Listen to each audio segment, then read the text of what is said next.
En esta oportunidad tenemos a la doctora Mónica María Borges Mezquita. Ella es licenciada en Matemáticas de la Universidad Católica de Sao Paulo, magíster en Educación Matemática de la Universidad Católica de São Paulo también, y doctora en Ciencias de la Educación de la Universidad Nova de Lisboa. Actualmente es profesora del Departamento de Ciencias Ambientales e Ingeniería de la Facultad de Ciencias y Tecnología de la Universidad Nova de Lisboa y es investigadora del Centro MARE. Su campo de investigación es principalmente, o está dedicado principalmente a los temas de la educación matemática, la etnomatemática, las relaciones sociales, geografía humana, educación de adultos y matemáticas. Es investigadora principal del proyecto Fronteras Urbanas, la dinámica de los encuentros culturales en la educación comunitaria, subsidiado por la Fundación para la Ciencia y la Tecnología. Y actualmente es becaria postdoctoral del Instituto de Educación de la Universidad Nova de Lisboa en Ciencias de la Educación, especialidad en Filosofía y Política. La doctora Mezquita ha venido como profesora jurado de uno de los proyectos de tesis doctoral de nuestro énfasis en educación matemática, el proyecto del profesor Armando Aroca, que está dirigido por el doctor Carlos Eduardo Vasco, y yo hago la codirección. Entonces, como es tradicional en nuestro doctorado, un jurado o unos jurados que a la vez son pares del doctorado, pues también abren este espacio de las conferencias públicas y esta es la oportunidad. Así que, doctora Mónica, bienvenidísima. Tenemos en este momento un auditorio pequeño pero muy cualificado, de muchos afectos por distintas razones, y también se ha hecho la estrategia de grabar la conferencia porque también estamos con la dinámica de tener las conferencias disponibles para toda la comunidad y que toda la comunidad pueda verlas en otros momentos y disfrutarlas. Entonces, vamos a disfrutar esta conferencia.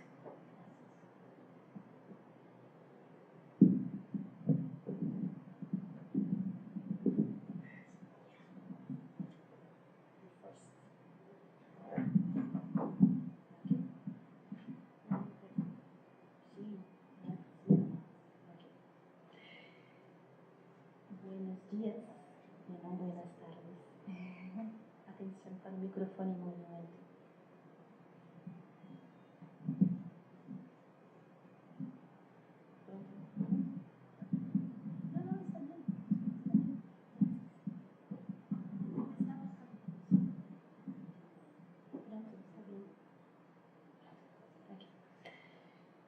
Yo começo desejando mi sincero agradecimiento al Programa Institucional de Educación, en especial a la Universidad Distrital Francisco José de Caldas.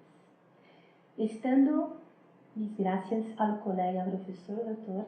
Carlos Vasco Uribe, y especialmente para a colega y agora amiga, professora Dora Carello, por terem cuidado también de mí en este proceso de ser y estar Bogotá hoy. Me he desafiado a compartir parte de mi investigación con vosotros. He decidido convocar a dos cineastas que han producido dos películas con las que he venido trabajando por despertar en mí una posibilidad de comprender algunos hechos en los procesos educativos que promueven actos que mantienen una desavergonhada distancia de los actos humanitarios, o mejor, actos de paz, de compasión, de respeto, de compañerismo, de colaboración, en fin, actos de amor. En otro computador. En este sentido, de la comprensión holística y sistémica del proceso educativo, que invito a todos a una viaje con Roberto Benigni y Afonso Cuarón en la lectura de mi investigación, la cual está asentada en la teoría crítica, teoría social crítica, con foco en la filosofía humanista socioantropología ambiental y en la heteromatemática. Y se fundamenta siempre en la dignidad de todas las vidas.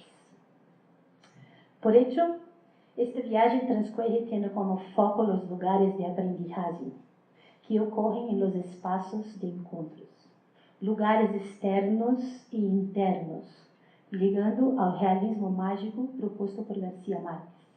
Una viaje por nuestras Macondos, conhecendo nossos mitos e os mitos que estão em nosso alrededor, para desmistificá-los e, com ele, criar novos mitos. Sim, um ciclo de nossa vida, na vida de cada de vocês e a história que traza e pela qual é trazada. De hecho, uma viagem para despertar a curiosidade de pensar, que, como dizia Rubem Alves, deveria ser o objeto da educação. E, neste contexto, nos permitimos relevar ao espaço das convivências humanas através de diferentes conceitos, que, por exemplo, o conceito de espaço, o qual guiará nossa viagem, suportado por diferentes interpretações sociológicas, antropológicas, filosóficas e geográficas. Baixo esta ótica, o espaço se constitui como uma categoria de entendimento essencial para compreender as relações subjetivas, intersubjetivas e os diferentes sentimentos que o ser humano estabelece com o lugar, entre os quais estão os sentimentos de topofilia e estado afetivo entre a persona e o lugar e o ambiente físico, e topofobia, medo patológico de certos lugares, como bosques, teatros, praças públicas ou classe. Da mesma forma, esta viagem transcorre também por lugares de aprendizagem existentes nos espaços de desencontros, deixando a bela Macondo e desafiando-nos a entrar em ambientes urbanos e cambiantes, capazes de tracionar nossa visão do mundo e especialmente nossa visão sobre a humanidade. O espaço aqui marca a fronteira abstrata, invisível, entre nós outros e o outro, adquirindo um caráter mais polissêmico.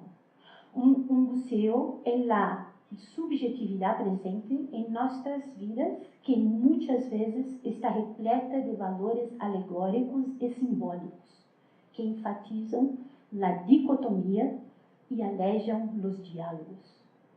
Les deixo, por exemplo, um sintoma local de um dos problemas globais, também explícito neste vídeo, que os pido que le leiam em suas entrelinhas e em seus colores, que lo sintam como uma entrada em nossa viagem, com um ponto inusual, creio eu, de todos os que estão aqui presentes, um momento para unir aún mais e seguir uma viagem lado a lado.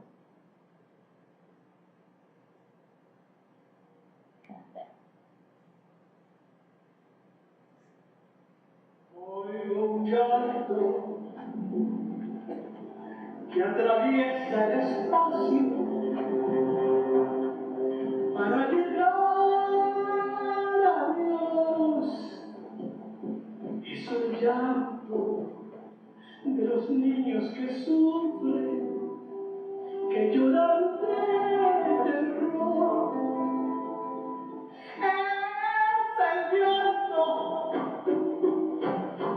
de las madres que tiemblan con desesperación.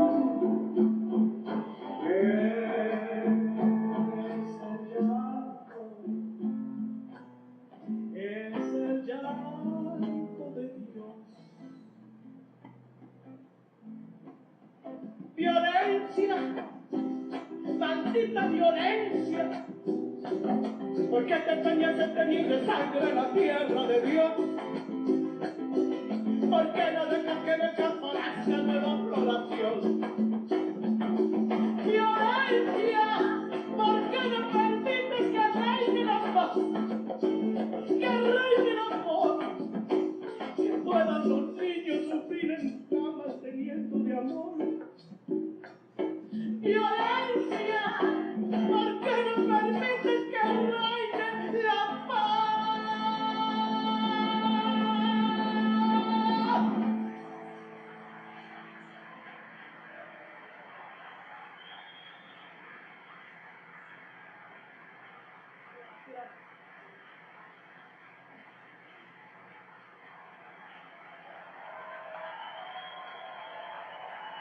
Gracias. Gracias. Es que es muy duro. Es muy duro que nuestro país siga así. Realmente es muy duro. Nosotros deberíamos de estar en paz. Miren que yo tengo 82 años y yo no he visto la paz. Y yo no quisiera que estos niños que se están levantando ahora sufran como nosotros estamos sufriendo. Ojalá realmente que todo esto que se está haciendo, que está dividido el país, que no sé qué, logramos unirnos y tener un país en paz. Yo quiero morir con un país en paz. Los quiero mucho. Eu não sei se também, como Leonormina, trago para esta viagem alguns conceitos associados à espacialidade dos encontros e dos desencontros, como distopia, invisibilidade, urbanidade, utopia, coragem ética, infertilidade intelectual, autonomia, discurso. Começo a viagem com Cuarón. E na película, Cuarón, na película Children of Men, nos presenta uma ideia com uma descrição detalhada de um país situado em uma sociedade imaginária, em la que tudo está organizado de uma forma opressiva, assustadora ou totalitária. De hecho, nos coloca assim ante a distopia. Nesta ficção distópica, em el caso militarizada, el ator James discute a infertilidade humana, muestra um modelo de um mundo onde há 18 anos não se nasce nenhum menino. Apresenta um projeto identificado como projeto humano, com algo utópico, em qual objetiva a sobrevivência da espécie humana.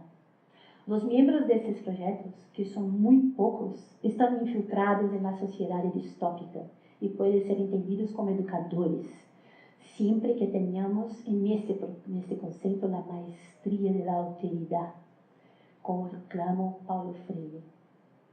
Quando digo educador, é implícito a postura de investigador, pois eu não vejo esta praxis de forma disjunta. Bueno.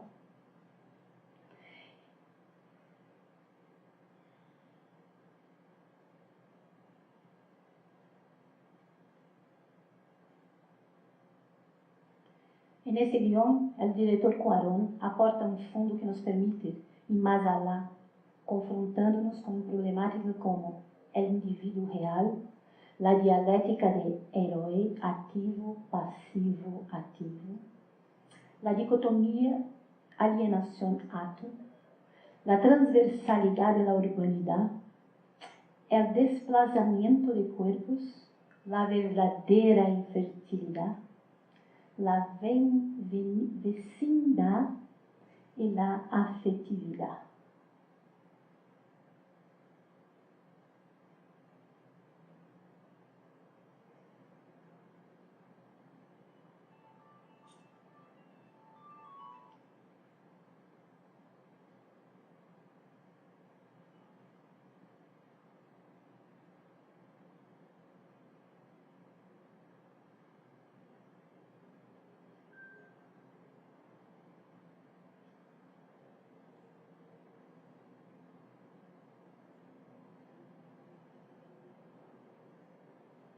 Aqui estamos chamando, mientras educadores, a encontrar nossa razão de ser e estar em los encontros, e los múltiplos e diversos encontros, ao que o filósofo Ubiatán de Ambrosio denomina triângulo de la vida.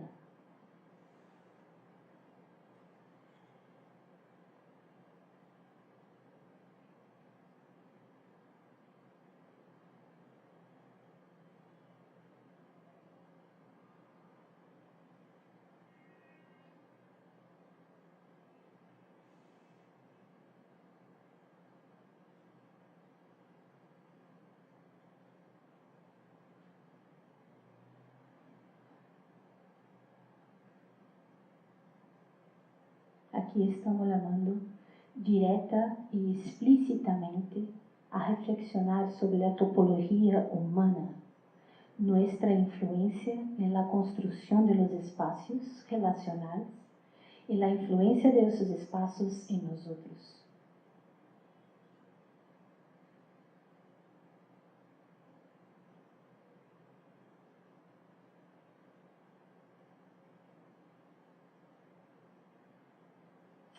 En vista de la distopía experimentada y no la ficticia, llamamos su atención hacia dos conceptos educativos que considero bastidores en la perspectiva educadora sostenible, o sea, educador pacificador. Ser invisible y el no espacio urbano. Un educador necesita tener una visión holística, la cual permitirá trabalhar con los diversos sistemas que involucran el contexto donde actúa, y así conducirá una educación para todos, incluindo los que están en la parte de la non parte, como lo elucida Rancière.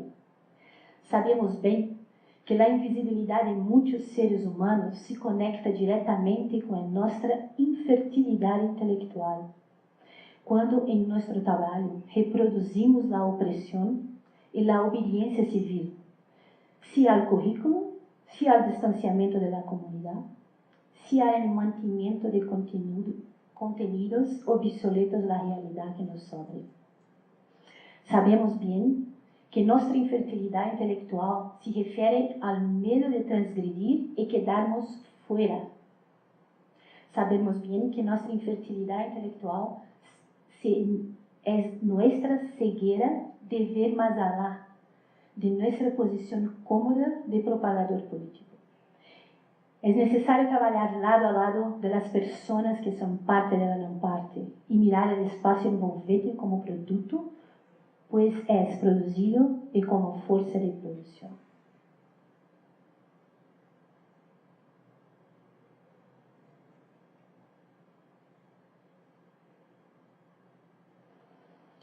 En esta película, todo é, desde mi ponto de vista, com um fundo muito consistente e coerente.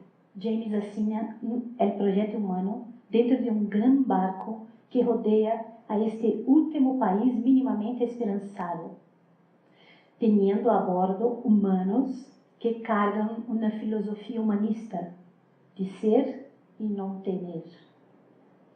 Este projeto humano objetiva o resgate de seres humanos que de uma forma ou de outra logran escapar deste país. En el caso de este resgate, este projeto consigue abraçar diretamente a causa do mantimento da espécie. En esta passagem, o processo de renovação do espaço de uma mulher e hijo, o primeiro a nascer em 18 anos, através do corte com as raízes, o qual é simbólico identificado pelo bote. Aquele que hace o passo entre o espaço distópico e o espaço utópico. Também subraya que o mar funciona aqui como um espaço orgânico de passo e como uma figura de transgressão, um caminho, uma saída. Aqui os processos educativos se chamam a realidade de estação, a luta por la sobrevivência de uma espécie, e confrontados com as causalidades de uma educação alienada, disjunta, cerrada, tener sem ser. Estamos em um bote, um processo educativo sostenível, e a alfabetização crítica é o nosso mar. Transformar este futuro previsto, entre outras coisas, necessitamos liberar-nos de los medos e ampliar nossa visão para então usar nossa autonomia.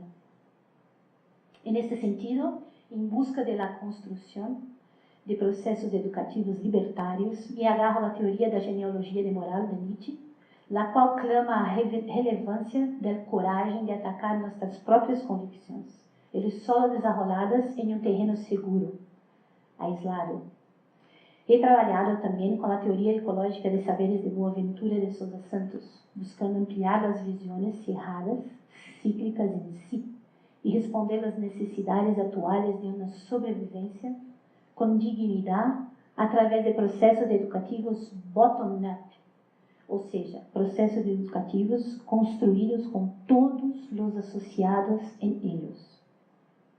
Neste contexto se valoriza todo e qualquer conhecimento e se trabalha para que do encontro de todos os conhecimentos nasça um novo conhecimento significativo e efetivo para atender as necessidades locais.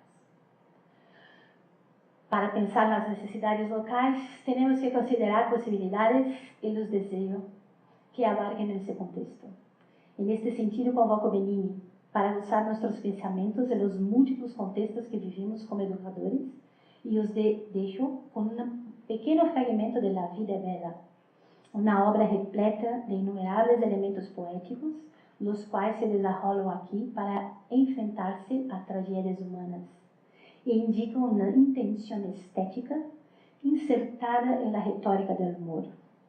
Para quem não viu esta película, se trata da história de um italiano judío, Guido, ao início da Segunda Guerra Mundial, em busca de sua supervivência e a supervivência de seu filho. En este tramo, Guido se hace pasar por un importante inspector del gobierno que viene a hablar de la certeza científica de la superioridad de la raza aria. De hecho, viene a enseñar sobre el manifesto de la raza. Signor ispettore, come sapete, è venuto da Roma per parlarci del manifesto della razza, firmato dai più illuminati scienziati italiani.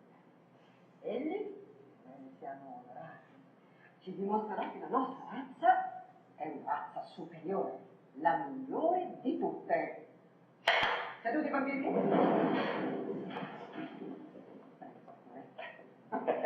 La nostra razza, vero? Certo, grazie, la nostra razza è superiore. Appunto, sono venuto da Roma testè ora per venire a dirvi a ciò che voi sappiate, bambini, che la nostra razza è superiore. Sono stato appunto scelto io dagli scienziati razzisti italiani a ciò che dimostrarvi quanto la nostra razza sia superiore. Perché, bambini, hanno scelto me? Ma dico, c'è bisogno di te. Dove lo trovate uno più bello di me? Dove lo trovate uno più bello di me? Giustamente si è fatto il silenzio. Voi avete davanti un'originale razza superiore, ariana purissima. Bambini, partiamo da una cosa che uno magari dice che vuoi che sia, no? L'orecchio. Guardate qua, guardate la perfezione di questo orecchio. Padiglione auricolare sinistro con campanula pendente finale. Guardate che roba! Cartilagine mobile, pieghevole. Trovatevi due orecchi più belli di questi, io me ne vado, per carità, però me li dovete far vedere. In Francia se le sognano due orecchie così. Bambini, le razze esistono, e come? Ma andiamo avanti, vi voglio far vedere un'altra cosa. Attenzione! Da Roma? L'ombelico! Guardate che bello ombelico! Che nodo! Ma non si snoda neanche i denti che hanno provato gli scienziati razzisti! Niente, non si snoda! Questo è l'ombelico italiano della nostra razza! Guardate che roba! Guardate la muscolatura! Cipite, bicipite, tricipite! Guardate che bellezza! Guardate l'anca! Guardate che movimento! Guardate che roba! Signori, io ora vi saluto, vero, perché me ne devo andare con l'appuntamento che è venuto proprio in mente. Devo fare un'uscita ariana. Io vi saluto, arrivederci l'ombelico! Principessa, ci vediamo a Venezia. Poderíamos analisar os processos educativos dessa passagem por várias óticas. La que elegi é a ótica da autonomia que este inspetor, que atua como educador formal. De hecho, Guido, lo opuesto de lo que se espera de un educador formal, tanto en el comportamiento como en el contenido y en la estética, revela la autonomía que esta posición ocupa, atendiendo aquí su deseo de estar cerca de la profesora Dora, motivo por el cual que se hizo pasar por inspector, y su posibilidad de transformar el contenido y la forma en que se trabaja, todo ello para atender las necesidades de la sociedad nazi.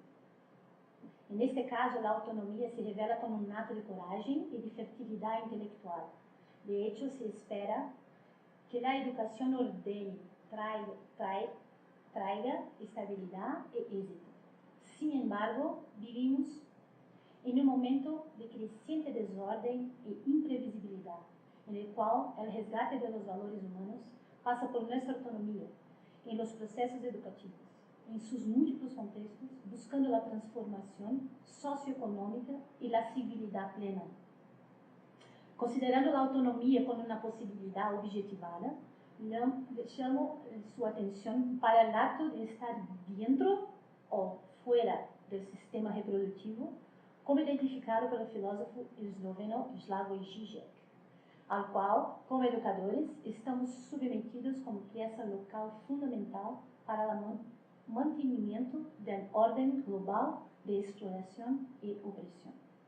Trabajar con la idea del paso de ser social ao ser socioeconómico nos ayuda a comprender este movimiento in and out y el juego político que este sistema entre lo material y lo simbólico. El filósofo brasileiro Gaetano Ambrosio alimenta la ciencia de la educación con su concepto de currículo trivium, en que evidencia la emergencia de los educadores aportar con una postura transdisciplinar y transcultural en sí cotidiano y enfócase en el conocimiento como una categoría política.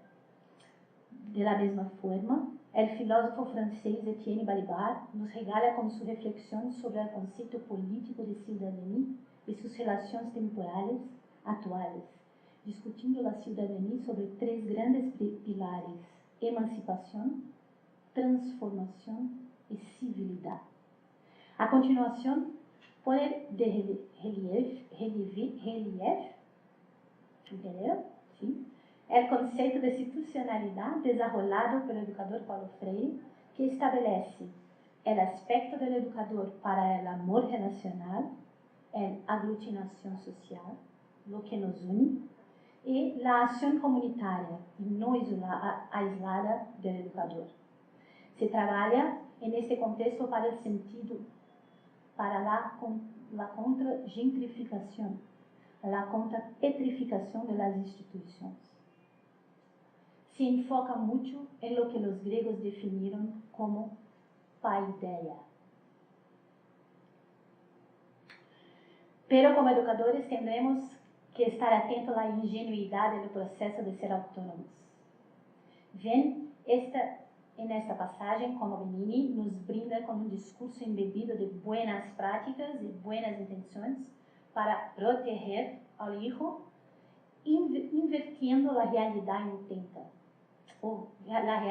intenta desesperadamente que su hijo no aprenda su situacionalidad.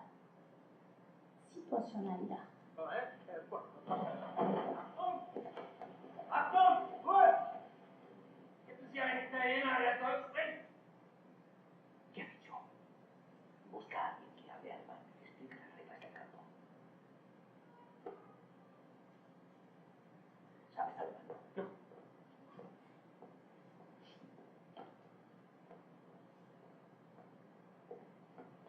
Als Herren, ich sage das nur einmal.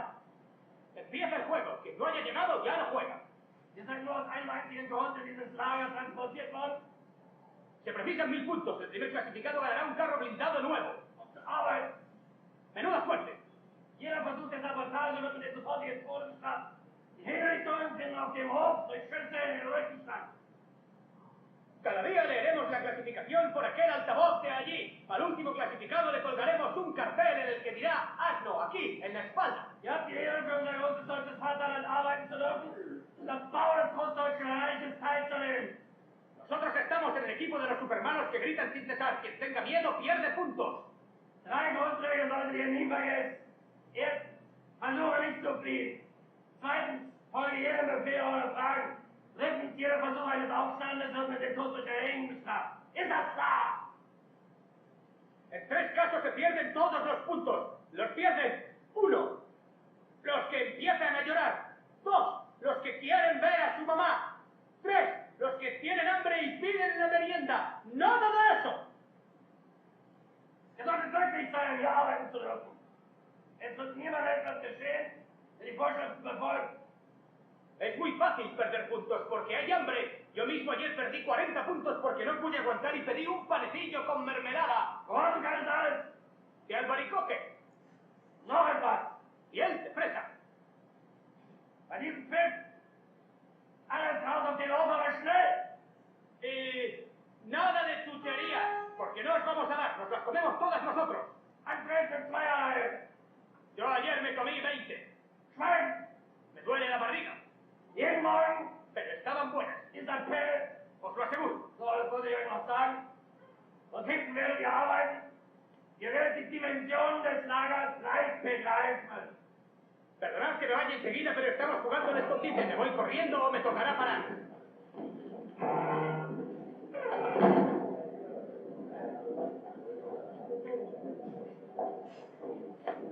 Perdona, pero... No me pidáis nada a mí. Preguntad a Bartolomeo, él os lo dirá todo y después me explicáis a mí lo que ha dicho, ¿eh? 1000 puntos. ¿Qué te lo he dicho? Será divertido. Aquí enfocamos en el uso de la risada ingênua para preservar a un niño del horror, para que hacia el futuro ella pueda seguir pensando que la vida es bella. Metafóricamente, podemos viajar en nuestro cotidiano como educadores y perceber cómo nuestras risadas ingênuas se hace presente para mantener el pensamiento de que la educación es bella. En este ejercicio también debemos percibir que para quem mantemos nuestras risadas. El reconhecimento do humano como sujeito coletivo autônomo é central para a humanidade. El ser libre é razonar sobre a clausura humana e, consequentemente, criar estratégias coletivas para viver com dignidade. En este contexto, se firma a educação perturbadora, fea, se lo preferir. Es una estrategia para recuperar los espacios de libertad. La atención se vuelve a la autonomía crítica, emancipación co-construida por el colectivo involucrado en los síntomas locales de problemas globales. En este sentido, en busca de la construcción de los procesos educativos críticos que generen emancipación a todos sus participantes, y no solamente a algunos, me agarro a teoria da justiça espacial, em que la qual o conceito de espaço hace um vínculo direto com a justiça social. O território e a urbanidade aparecem presentes nesta teoria como agentes geográficos e culturalmente transversais. A topologia humana ha sido trabalhada nesta teoria como uma capa analítica do processo de encontro em la diversidade, ou seja, la compreensão de la diversidade de experiências e reivindicações territoriais urbanas. Se promove assim a recorporificação do discurso político local, assim como dinâmica de los encontros culturais em comunidades locais. Se busca tanto na filosofia de nossa própria prática educativa, enquanto a la reconstrução e las práticas de uma nossa própria filosofia. Através de essas transfluências educativas, seremos capazes de romper o absolutismo educativo colonialista e confluirmos na diversidade de todos os conhecimentos implícitos em los diversos processos educativos presentes em cada comunidade. E agora me liberto. E agora meu portunhol. Ok. De fato, essa viagem toda com Cuarón e com Benigni que proponho é para tentar trazermos um espaço imaginativo que se configura no nosso processo real de atuação enquanto educadores. O que tenho tentado fazer e o que tenho construído, que tenho mostrado muitos, não sou sozinha, somos muitos, não é criar um processo educativo alternativo, mas sim criar alternativas para um processo educativo que apunte à humanização do espaço. E nestas minhas viagens todas que tenho feito por diversas culturas e diversas comunidades, que de uma forma ou de outra sempre estão onde habito, e assim tem sido nas minhas experiências, e minha experiência investigativa e de vida, que para mim não há separação. Eu traduzo, eu trago algumas categorizações importantes para esse tipo de alternativas, que é o conhecimento através da sabedoria da sobrevivência, a sustentabilidade, diversidade na unidade, a relevância da justiça espacial, a tomada de decisão coletiva das políticas locais. Isso é muito importante. Posicionamento autônomo visando a emancipação dos atores involucrados. Co-construção de common ground por um compromisso individual, um desejo, uma possibilidade e a necessidade. E tudo isso, claro, uma ciência que promova atos comunitários, uma ciência de atos comunitários, uma ciência que dê retorno não somente à comunidade científica, mas à comunidade da onde se faz a ciência, da onde se executa os antigos chamados objetos de estudos, os atores sociais. E é nessa perspectiva que venho trabalhando um conceito-chave para mim, que é o conceito de educação comunitária, que vem de um processo de educação popular de Paulo Freire, que levava o conhecimento para as populações mais distantes, fazia o letramento, mas sempre baseado no conhecimento que se tinha na urbanidade, na sociedade.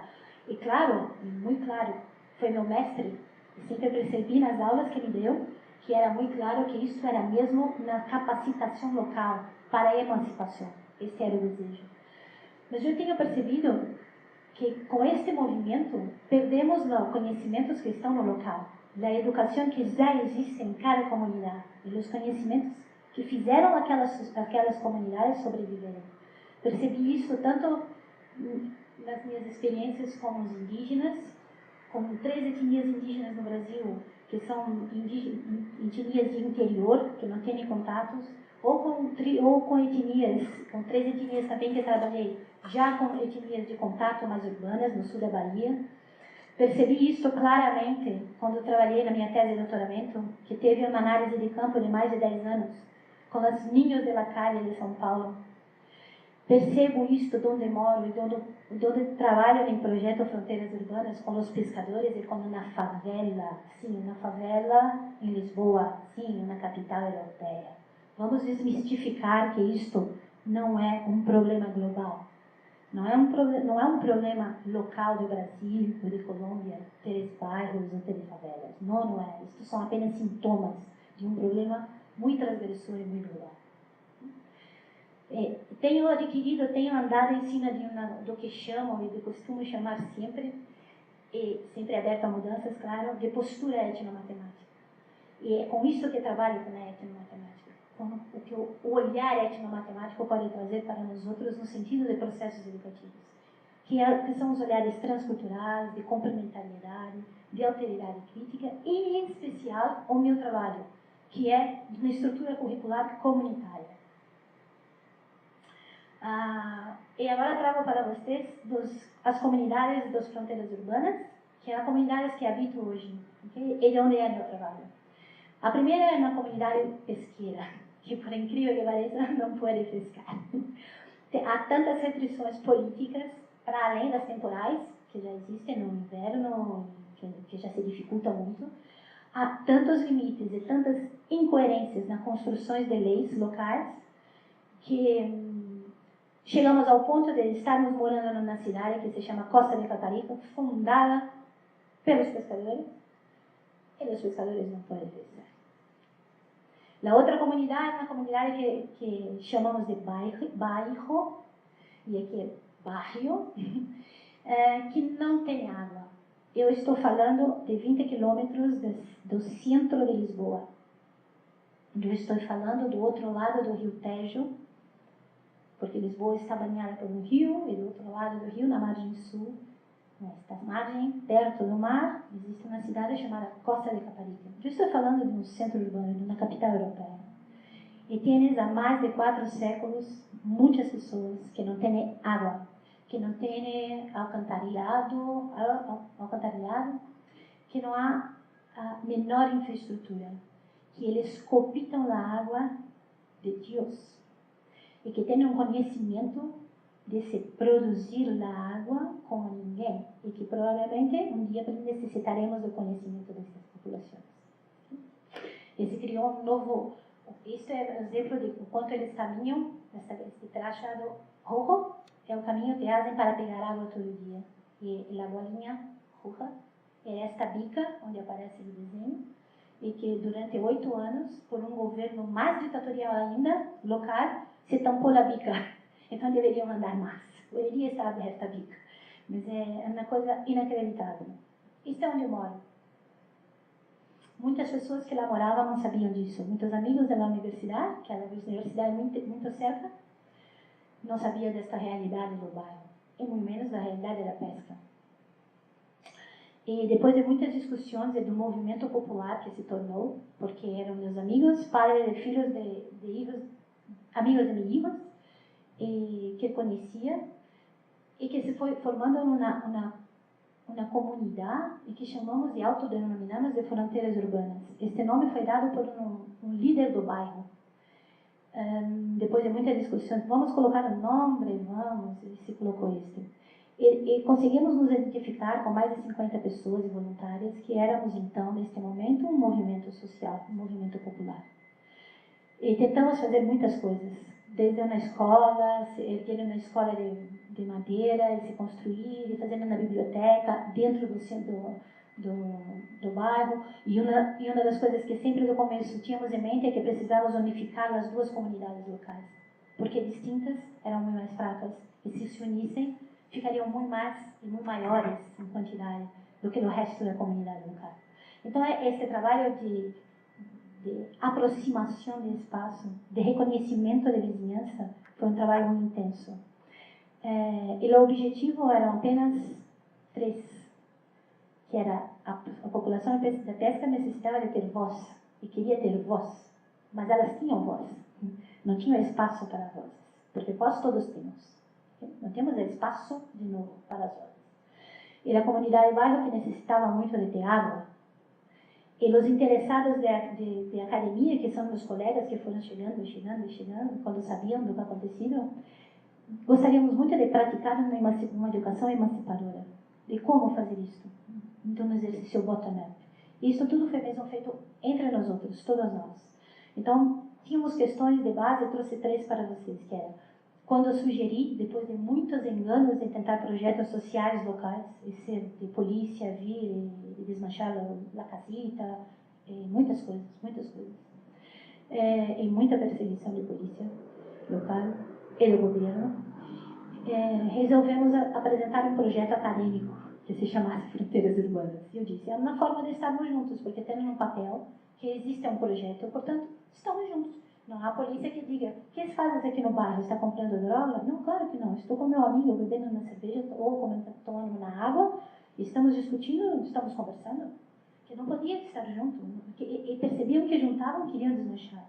Portanto, aqui constituímos um projeto acadêmico como um álibi para estarmos juntos. E este projeto era questionado. O que é isto? Claro, as outras comunidades, para eles não era fácil, como para mim não posso pescar, como não posso captar água do oceano. Então, tinham questões interessantes, que é para que e para quem desejamos construir uma investigação para conhecer nosso conhecimento? Porque vamos dar a conhecer o nosso conhecimento. Vamos nos abrir. De que lado estamos quando fazemos uma investigação acadêmica? Podemos cambiar nossa situação socioeconômica e transformar nossa condição de ser invisível através de um projeto acadêmico? Essas perguntas políticas estão relacionadas com nossas perguntas de investigação, que se tornou pergunta de investigação, e se resumem em uma principal. Qual é o papel dos processos educativos, incluindo 3 tarefas principais que tínhamos: alfabetização crítica, cartografia múltipla e histórias de vida, escolhido por todos, assim como a tarefa horizontal da mediação, em los sintomas identificados em cada comunidade, e nas relações entre eles com a sociedade em geral.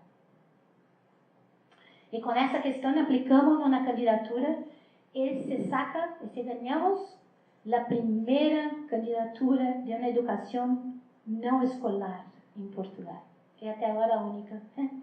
De um governo, de uma Fundação para a Ciência e Tecnologia, onde se tem uma disputa muito grande para se conseguir a aplicação e a candidatura e o financiamento. E Fronteiras Urbanas foi bem sucedido com isso. Trago aqui um mapa, mais ou menos, da cor laranja, é a comunidade bairro, e amarelo é a comunidade piscatória. Lá dentro, a comunidade tem dimensões espaciais muito interessantes. Uma está dentro de um grande círculo e a outra está um pouco dispersa. Por expulsão de espaços, por isso que a maioria está nesse círculo amarelo muito grande dos pescadores. E a comunidade bairro era formada por pequenas comunidades interculturais, quer dizer, comunidades multiculturais, e que depois vieram a ser interculturais. Cabo-verdianos, ritanos, me ajudam, angolanos, brasileiros, ou seja, todas as colônias e pessoas ali, mas também muitos portugueses, que estavam naquela condição sem água. Okay?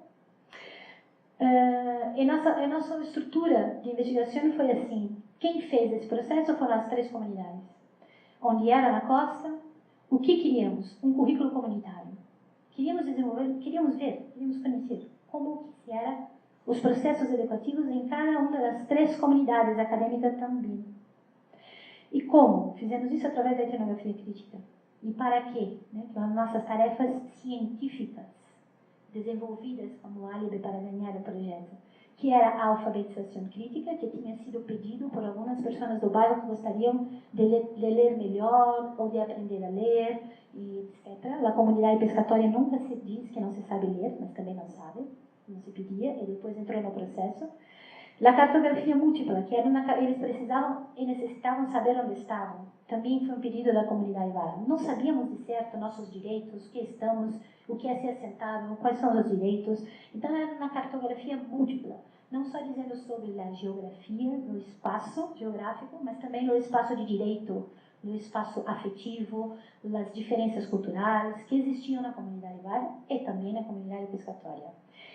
E a terceira era as histórias de vida, onde imaginamos que seria um bom exercício acadêmico para se trazer as vozes, como se pedia na comunidade pescatória. E realmente foi. E por que realmente este projeto foi feito? Por quê? Quais eram as principais tarefas? Era a água, era a voz e era a educação emancipatória. E para quem nós fazíamos? Fazíamos para nós.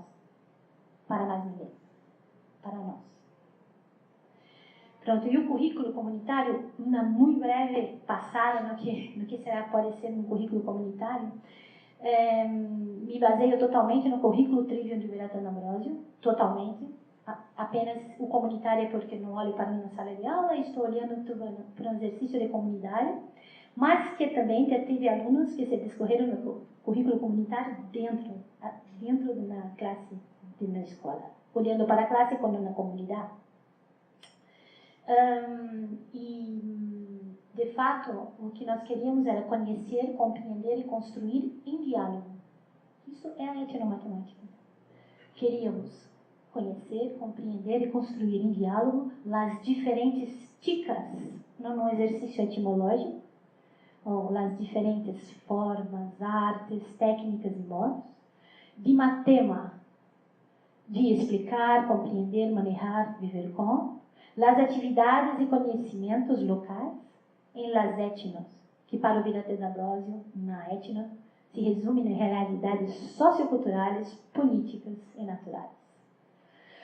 Bom, o nosso foco central era nas atividades e conhecimentos locais, e que para o Bertano Ambrosio, esta localidade de conhecimento e de atividades nada mais é do que um exercício de sobrevivência e de transcendência. E é neste diálogo entre esse exercício de transcendência e de sobrevivência, com os exercícios, com os atos feitos, com a prática, mas esta intenção teórica, que ele nos brinda e nos traz essas 3 entradas para um currículo, que são os instrumentos comunicativos, chamados de literacia, os instrumentos analíticos, como a literacia, e os instrumentos materiais da tecnologia.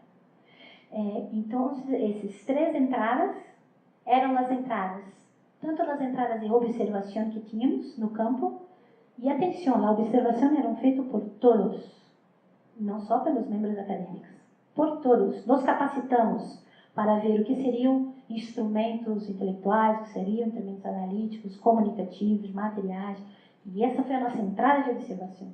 E todos nós outros observavam, e nos observávamos. Okay? E uma comunidade observava as outras duas.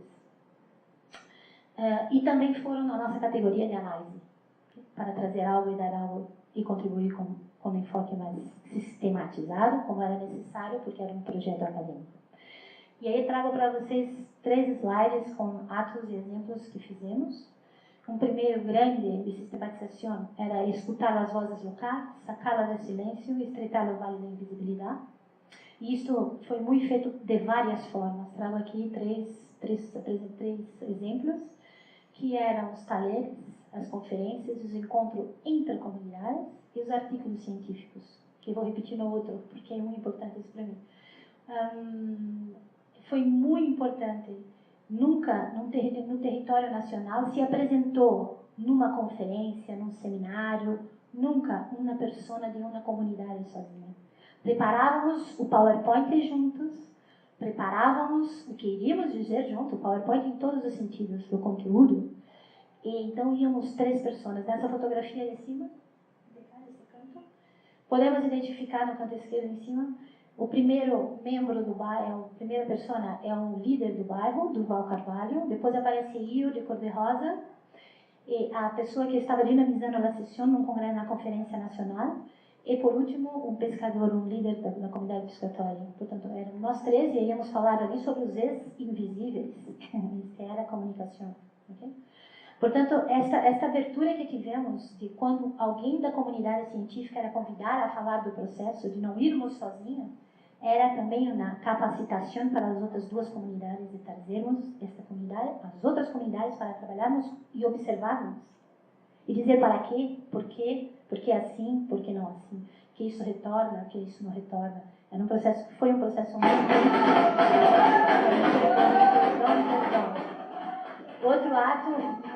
outros exemplos eram conhecer as artes locais, integrar os conhecimentos locais e técnicos, botar em diálogo o conhecimento que havia local e os conhecimentos técnicos, para ter um conhecimento novo, efetivo naquele lugar, para dar resposta àquelas necessidades. E exercitar, é claro, o direito da cidade. Por exemplo, aqui trago a pesca. Depois do projeto Fronteiras Urbanas, eles puderam começar a pescar em horários restritos ainda, mas começaram e ampliaram sua possibilidade de pesca. E hoje em dia já está muito melhor, porque fizeram uma associação e é extremamente interessante o exercício que fazem. Portanto, a arte foi para nós uma entrada configurativa do processo educacional, para conhecer aqueles instrumentos que ele disse. A arte e o exercício da arte de cada comunidade, inclusive a arte de escrever, e a arte de pensar, aqui dos acadêmicos, foi um exercício muito profícuo, essa entrada e visualizar aqueles instrumentos através da arte de cada um e do conhecimento sobre a vivência de cada um. Outros 3 exemplos é a densidade, claro, né? É o exercício de perceber quem está na nossa vizinhança. Esse exercício da co-construção de novos conhecimentos e do desenrolar ações de capacitação para todos os outros, todos mesmo. Nós não estávamos capacitando, porque também estávamos sendo capacitados, sempre. Aqui apresento o projeto Fronteiras Urbanas. Hoje em dia tem uma parte que é um projeto europeu, tem uma parte que é um projeto entre Portugal e Brasil, e oxalá terá um com Colômbia. Mostro para vocês aqui o professor Ubiratã, no encontro anual que tivemos durante 3 anos, ele foi as 3 vezes, e que depois desse exercício de Fronteiras Urbanas, eu admiro que a leitura da escrita do professor Ubiratã Ambrosius que ampliou muito, porque ele foi na prática, ele foi fazer conosco no campo, ele foi estar com as pessoas. Uma pessoa teórica que escrevia muito, e que é muito importante, claro, é muito importante escrever e teorizar, óbvio, mas essa experiência que ele trouxe dentro dele com a prática foi algo muito, muito impressionante. Percebe-se nas escritas e no câmbio que ele faz após 2013, das escritas dele. E os discursos, por exemplo, aqui o discurso da cartografia, do espaço do bairro, estudado com os arquitetos, isso durou muitos anos. E hoje em dia a comunidade bairro tem uma cozinha comunitária pré-fabricada com um ponto d'água dentro da comunidade. O que não é nada, que eles não se satisfaçam com isso, porque eles têm direito de ter água todos dentro da casa. Mas é um passo, como diz a própria comunidade, muito diferente chegar em casa e poder andar 10 passos e pegar água do que ter que andar 1 quilômetro para pegar água. Portanto, isso foi uma conquista muito importante também. E que veio desses encontros. Porque, claro, os arquitetos têm muito poder. Os educadores não têm, mas os arquitetos têm muito poder numa sociedade. E conseguiram trazer um ponto d'água para um lugar que era uma reserva agrícola, uma reserva ecológica. Uma coisa impressionante. E o último exemplo que trago é o exemplo da diversidade na unidade. E, claro, do contrajogo, que neste caso é um caso de exercício pleno, onde o aprendiz era mestre e o mestre era aprendiz. Fizeram, a população da comunidade bairro decidiu fazer uma escola comunitária. E tínhamos classes de tudo que podem pensar, porque ficaram empolgadíssimos. E eles desejaram que esse espaço chamava escola. Eu disse várias vezes, eu não concordo, mas não fui bem sucedida. Queriam que chamassem escola. E essa escola comunitária, tínhamos professores reconhecidos pelo governo como professores, como o Rio, por exemplo, mas tínhamos outros professores, e talvez que são melhores, que davam a parte de agricultura, que davam aula de crioulo, que é uma língua de Cabo Verde, que davam aula de dança cigana. Ou seja, tínhamos aulas abertas para todos e o bairro passou a ser frequentado pela população que não ia e que nem sabia ou que não via o bairro naquele lugar e que ali moravam. E é claro, a capacitação maior, do meu ponto de vista, vem mesmo com a criação de uma associação e de uma comissão de bairro, que hoje em dia, não na época do projeto, virou mesmo uma associação já. Aonde o presidente da associação do bairro é o Durval Carvalho, que é um ser humano ilegal no país. E o tesoureiro, para desmistificar bastante, é o cigano, é o líder cigano. Portanto, é muito bonito ter vivenciado isso, ter experienciado isso, ter participado na construção desse projeto. E que hoje continuamos, só que com o Observatório de Literacia Oceânica, porque foi dado muita atenção nesses últimos 5 anos à comunidade bairro, e agora precisaremos voltar para os olhos para a comunidade pesca. Portanto, agora todos nós viramos para uma faculdade de ambiente, de engenharia ambiental, para poder cuidarmos com mais direitos e dentro da literacia oceânica, que nada mais é do que tudo isso que eu falei, só muda o nome, para uma questão científica. Agradeço muito essa viagem que vocês fizeram comigo. Perdão se foi cansativa.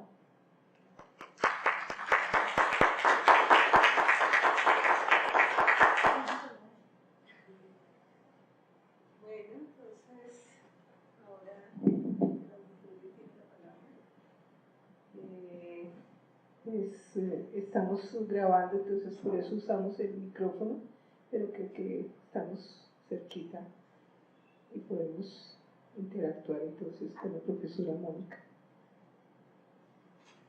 Adela. Bueno, en primer lugar agradezco a las profesoras que invitaron a Mónica porque nos hemos aproximado en estas horas. Tenemos muchas coincidencias y personas conocidas. Y es una gran sorpresa, ¿cierto? Para mí, ¿cierto? Que este proyecto que estas perspectivas se estén desarrollando muy de avanzada. Como yo decía ayer, ya todo lo etno implica avances ciertos científicos, que es, digamos, poder demostrar, ¿cierto?, que todos somos sujetos de conocimiento, que podemos ser creativos y que la educación debe salirse, ¿cierto?, de esas imágenes, los doctorados, sobre todo esas investigaciones de personas que están no sé dónde, ¿cierto?, y que pocas veces hablan con el mundo real. Entonces me parece un ejemplo, ¿cierto?, de ruptura de fronteras y de nuevos retos académicos en muchos espacios, y sobre todo poder involucrar a todas las personas para resolver sus propias vidas, sus propias necesidades, de muchas formas diferentes. No hay, digamos, catálogos específicos, sino que es el mismo proceso el que va ordenándose a sí mismo y organizándose a sí mismo. Entonces me parece que es un gran ejemplo, ¿cierto?, de esas posibilidades de diálogos y de intercambios, y sobre todo de respeto. Estamos trabajando nosotros en nuestro grupo Intercitec, que es Interculturalidad, Ciencia y Tecnología. Está trabajando precisamente en eso, en recuperar las voces de las comunidades. Estamos yendo a diferentes partes del país. Nosotros nos sentimos muy orgullosos cuando decimos trabajamos con NASAs, trabajamos con Huitotos, con UAS, con Guayús, ¿cierto? Porque estamos yendo a los lugares, estamos entrando a esos lugares y aprendiendo. Entonces, muchas gracias, profesora, muchas gracias, Mónica. Una linda conferencia, además se sale de todo lo usual de las presentaciones, en sentido muy positivo, digo. Gracias.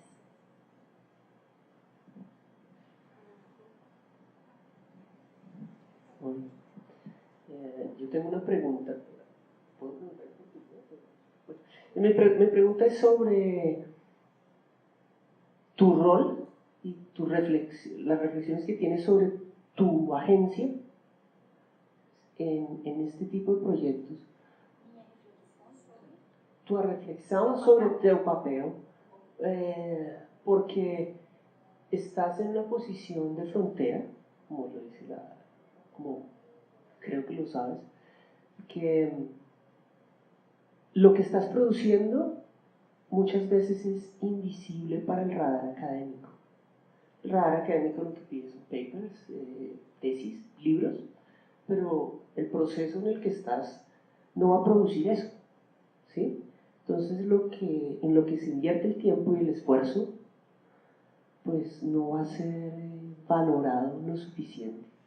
Entonces vas a tener que pagar un precio, ¿sí? Un precio que no tienes tantos puntos en revistas indexadas, que no tienes tantas publicaciones, que no tienes, porque tu interés es otro. Y entonces tienes que asumir un costo, ¿sí? Esa es una pregunta de tú cómo estás asumiendo ese costo, porque pues yo estoy pagando ese costo también, pero entonces quiero que nos compartas tú cómo lo pagas, cómo lo haces. Eso es por una parte. Por otra parte, es la primera pregunta. La segunda pregunta es,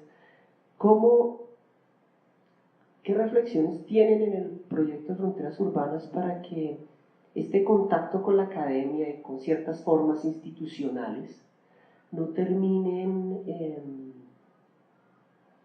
capturando o desnaturalizando las formas de trabajo y de conocimiento de las comunidades?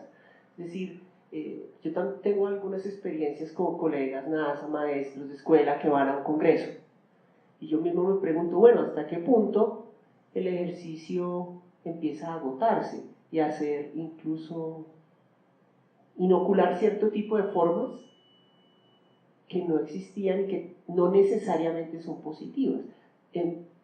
¿Cómo no escolarizar la cultura?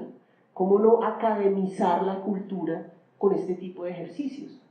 Entonces esas son mis dos preguntas. Yo sé que hay muchas posturas sobre eso, como quieras.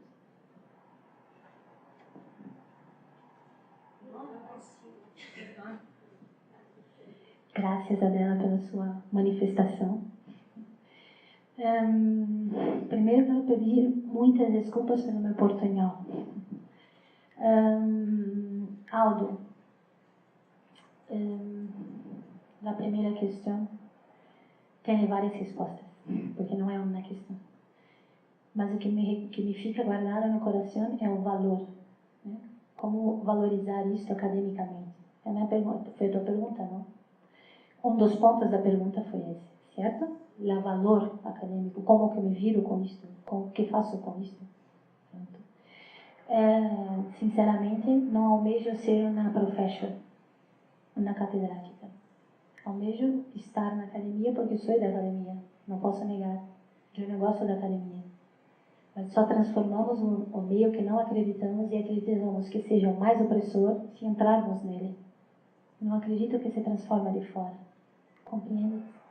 Se me pergunta qual é o sistema maior de opressão hoje em dia, digo-lhe, do meu ponto de vista, que é um sistema acadêmico que define. Portanto, quero estar lá. E para isso lutei para estar lá. E estou lá. Pronto, e basta. Como me seguro lá? Tenho algumas publicações, claro, tenho bastantes. Tanto é que fui encontrada para estar aqui não pela educação crítica, nem pelo Aldo. Estou aqui pela Dora e pelo Aruca, que foi me buscar de uma forma de leitura e de publicações. Portanto, há um mínimo a se fazer e há um mínimo a se publicar. Cada vez tenho mais desejo de publicar coisas como esta, que são livros da onde tem vozes de todos juntos sobre o processo. Isto, para mim, tem muita validade. Okay? Uma pessoa que no capítulo 5 não sabia escrever, escreve um capítulo no final do exercício de alfabetização crítica de 2 anos. Não sei se isso é aculturar da outra, mas esses encontros que temos são inevitáveis. Encontramos indígenas tomando Coca-Cola e com short e Adidas. Okay?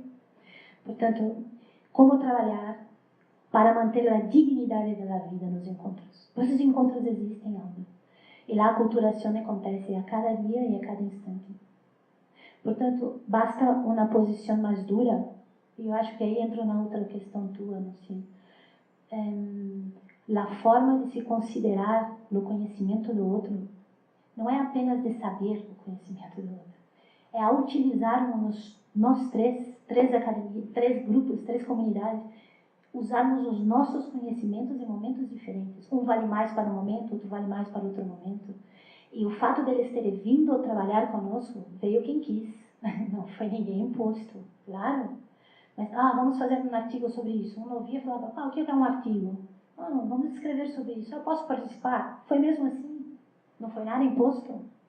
E por que não validar o conhecimento desta pessoa neste artigo? Porque não tenho ou no 12º ano, porque não tem nem o 9º ano?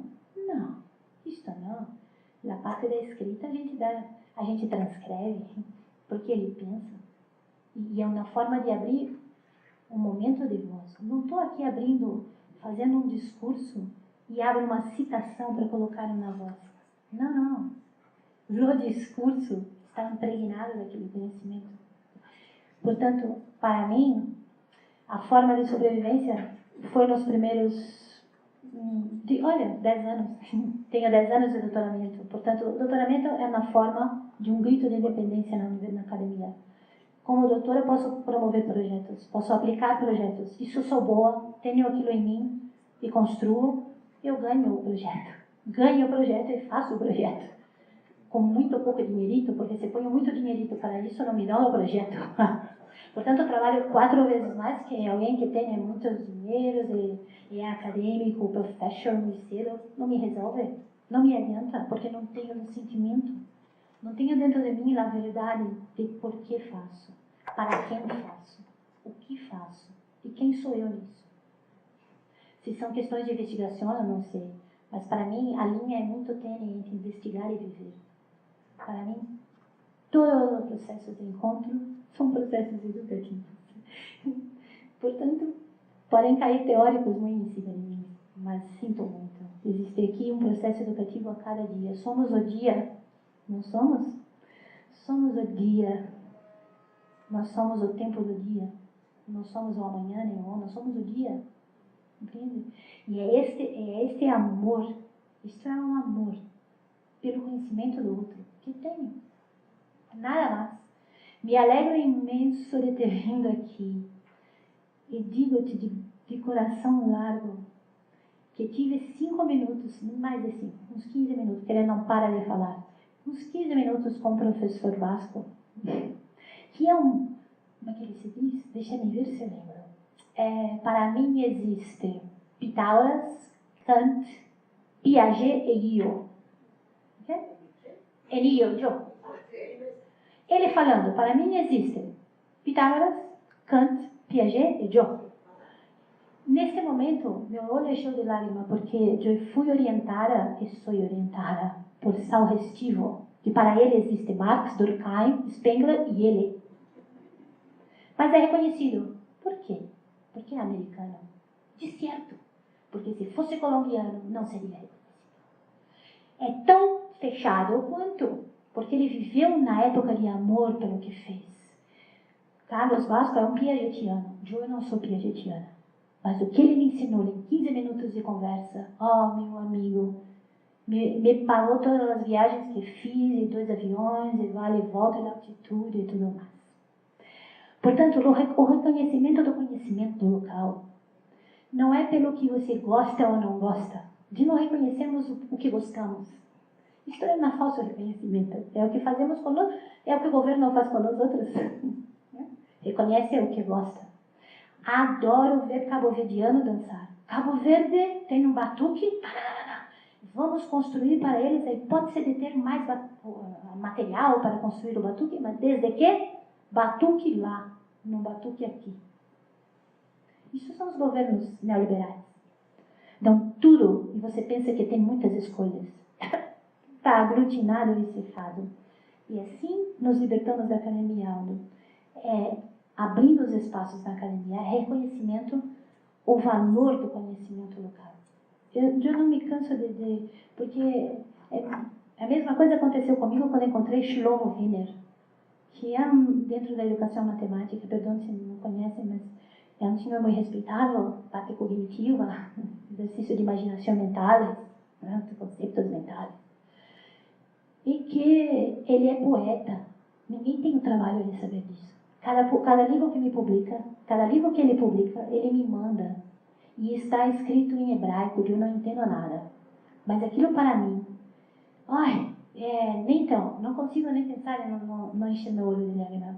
Porque não se param para escutar as pessoas que estão ao nosso redor. Este é o exercício espacial, matemático, de vizinhança. É mesmo o que estudamos em topologia de vizinhança. Vai lá, é aquilo. Okay? Espaços abertos, espaços cerrados. É isso. Nós é que fazemos os espaços abertos.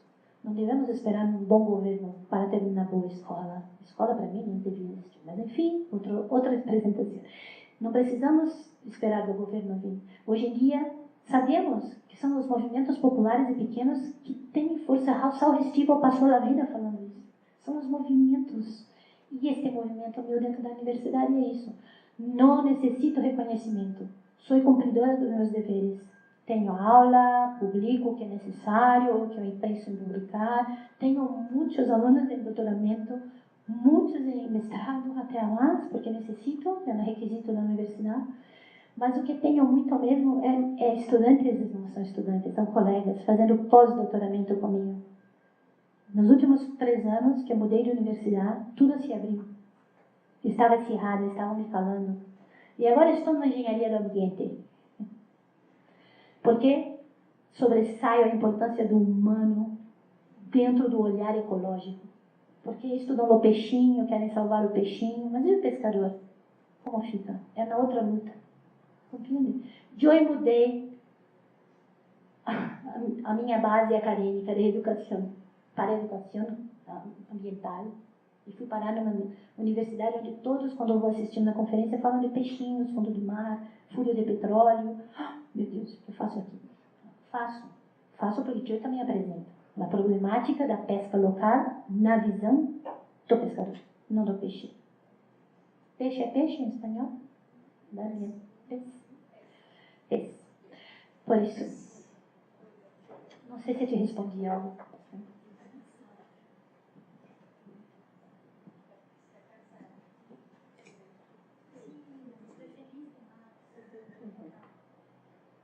Bueno, me uno a los reconocimientos de Adela por el tipo de presentación y el contenido de la presentación.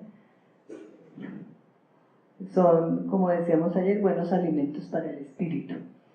Y si se alimenta el espíritu, pues también se alimenta el cuerpo. Entonces, con esta introducción voy a ubicar, he tratado de organizar para favorecer la comunicación los aspectos. El primero, voy a ubicarme en la charla que se hizo en la conferencia en dos aspectos, y el segundo es más ya desde mi posición. Entonces, en el primero, me llama la atención en una reflexión que venimos haciendo sobre la necesidad de la visibilidad y la natural relación que esa visibilidad tiene con la creación de nombres y adjetivos. Entonces, este es un fenómeno actual por esa conciencia de hacer visible, ¿no? Pero es algo que nos llama a un sector de responsabilidad con respecto a esa profusión de nominaciones. En primer lugar, estamos en el espacio de la expansión, pero soñamos con el espacio de la contracción. En algún momento no vamos a poder con tantos nombres y adjetivos, y vamos a soñar con las nominaciones, los nombres sin tantos adjetivos. En concreto, a la educación le ponemos educación inclusiva, educación diversa, educación rural, educación crítica. Entonces vienen todos estos adjetivos. ¿Por qué se requieren? Porque hay que hacer visibles cosas. Pero en algún momento tendremos que dejar solo la palabra educación. Será la gran lucha más adelante, pero tenemos que empezar a verla desde ya. Y lo mismo las nominaciones. Entonces aparecen los nombres de crítico, ya no como adjetivos, sino como sustantivos. Las poblaciones, empezamos a nominar la población X, la población, ponerle nombres.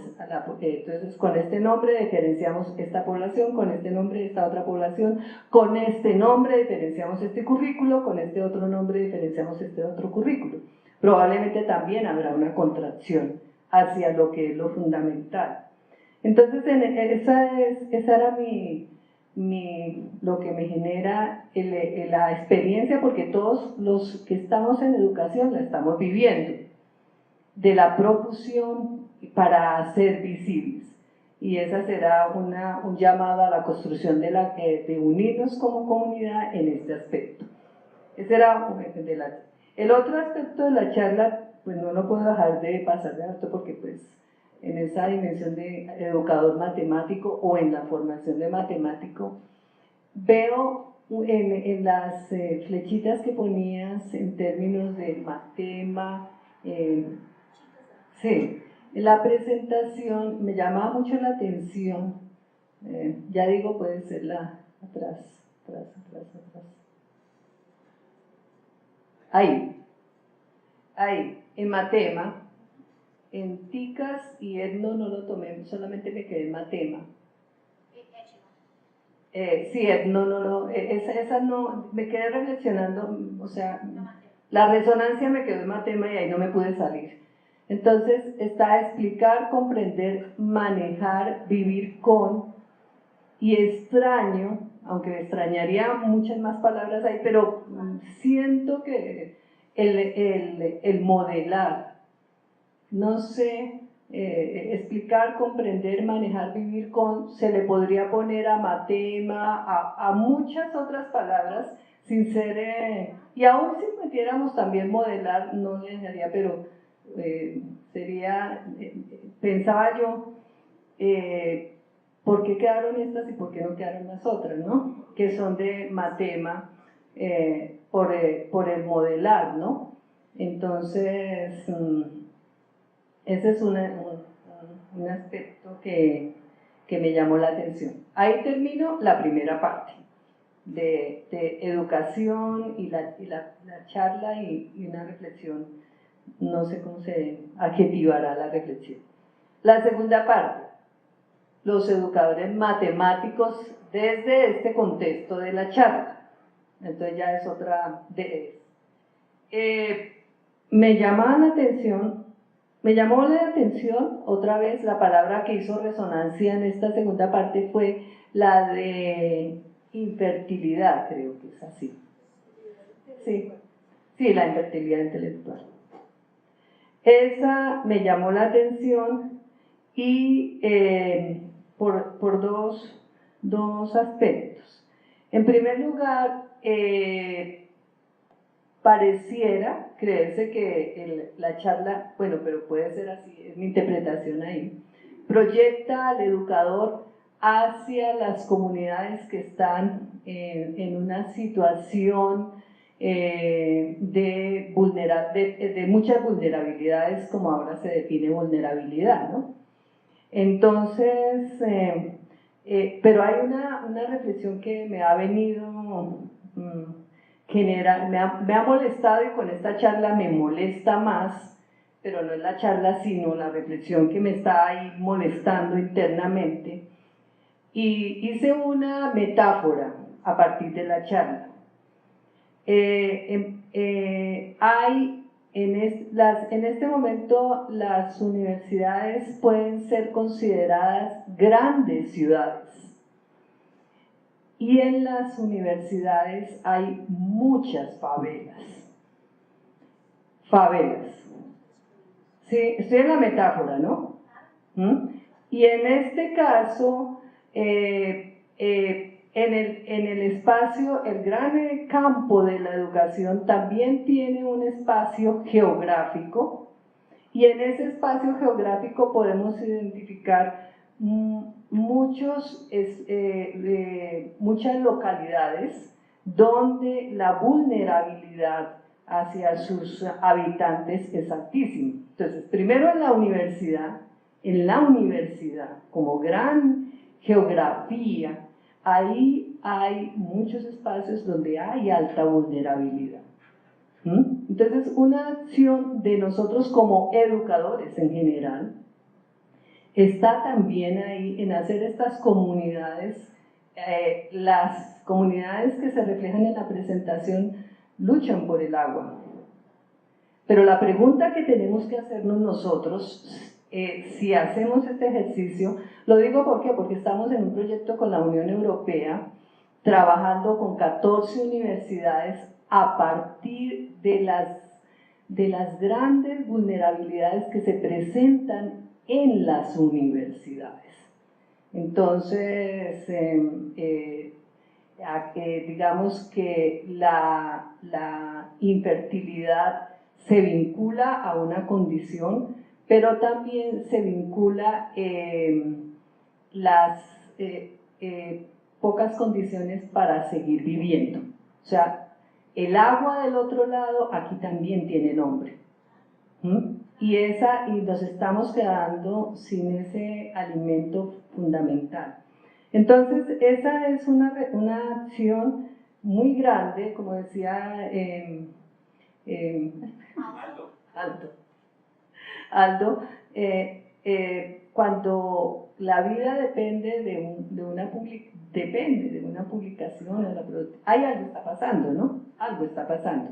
El otro componente ya del educador matemático en este contexto, porque es que la geografía aquí, nuestros profesores que están en los colegios en América Latina están en unas situaciones que requieren al académico de la universidad para armar estos grupos de quién aprende quién enseña qué, y hacer este ejercicio de recuperación de la vida con estas otras comunidades que están realmente vinculadas. Entonces, veía yo esa dimensión de la infertilidad. Si esto sigue generándose, la universidad también será otro gran espacio, ahora sí, social, que habrá que recuperar y de pronto a partir de lo que viene cruzándose en los otros espacios para este lado. Estas son las dos reflexiones. Gracias.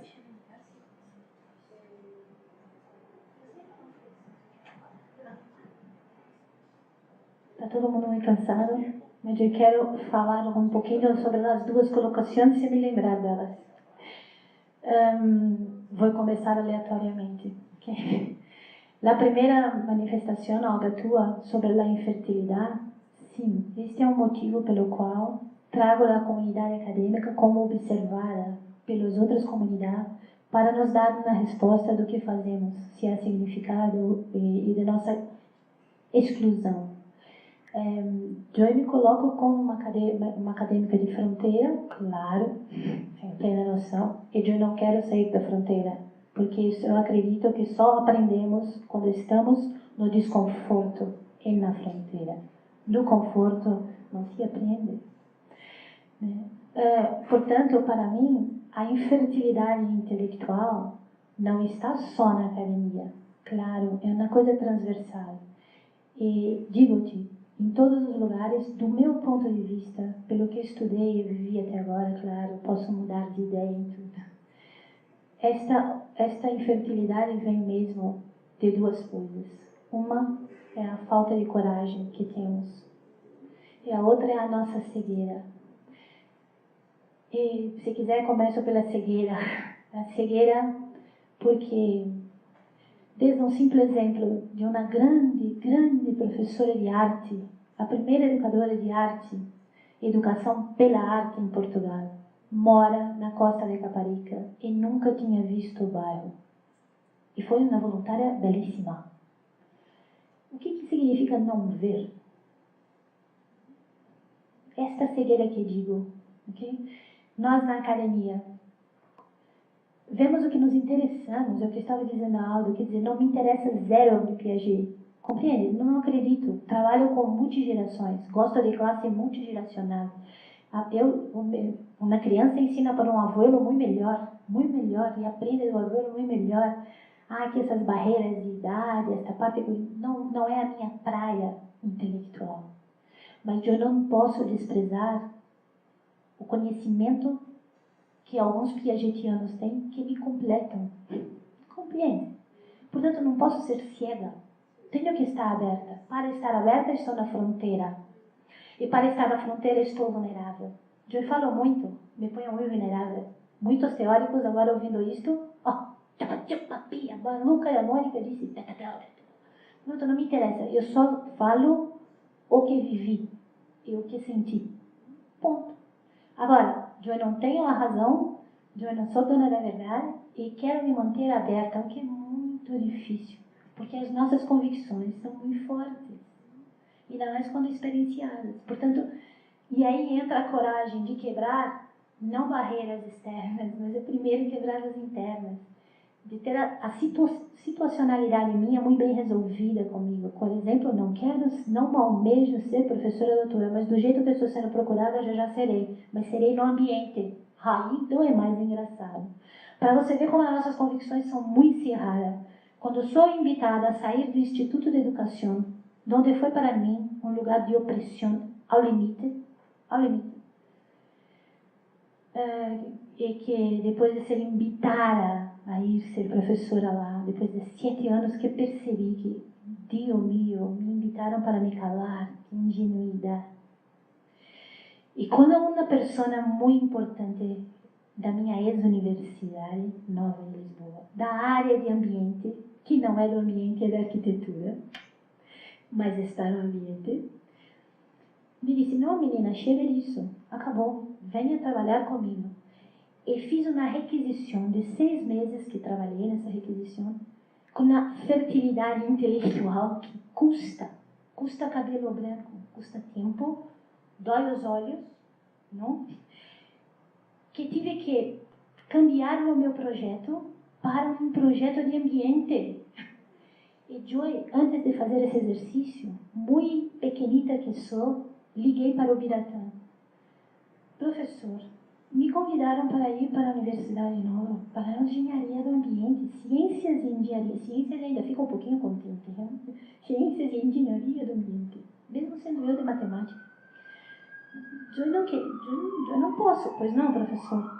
Ele disse, que isso, Mônica? Vá para lá, assuma outro nome e faça a mesma coisa. Claro! Claro!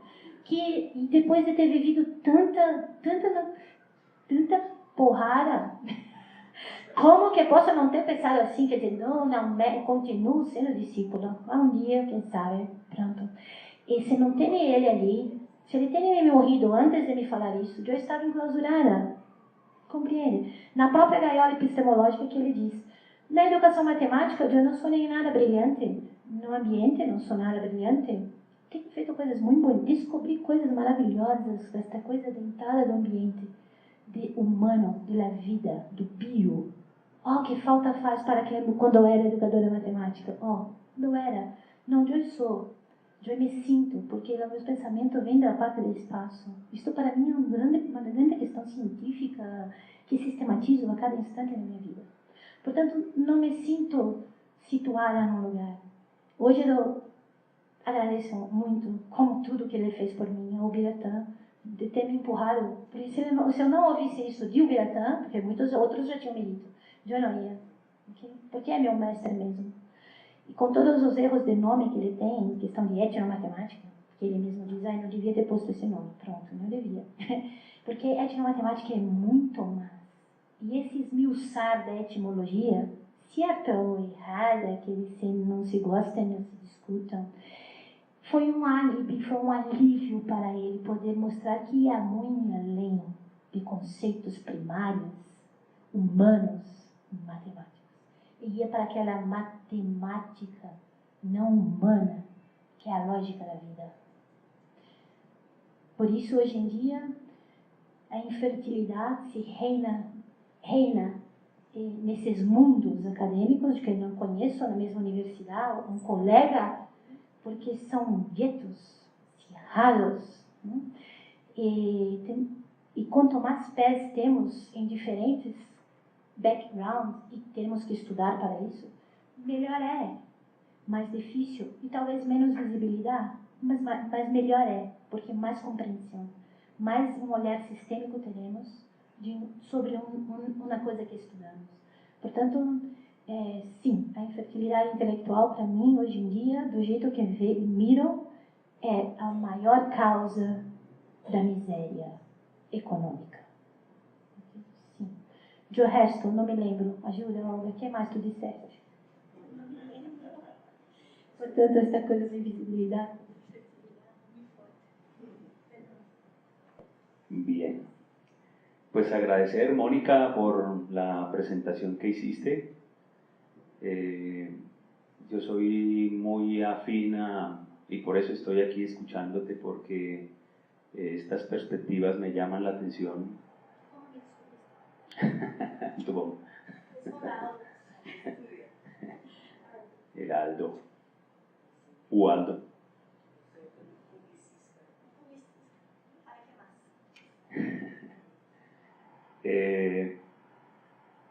Y me gusta porque creo yo particularmente la presentación confirma para mí desde mi lectura que haces resistencia de una u otra manera con tu hacer, haces resistencia a un tipo de educación que en términos generales, y ahí estamos casi muchos de nosotros ciegos, tenemos ceguera, y es la vinculación que tenemos de la educación con la formación de capital humano, la formación de sujetos para la empresa, para producir.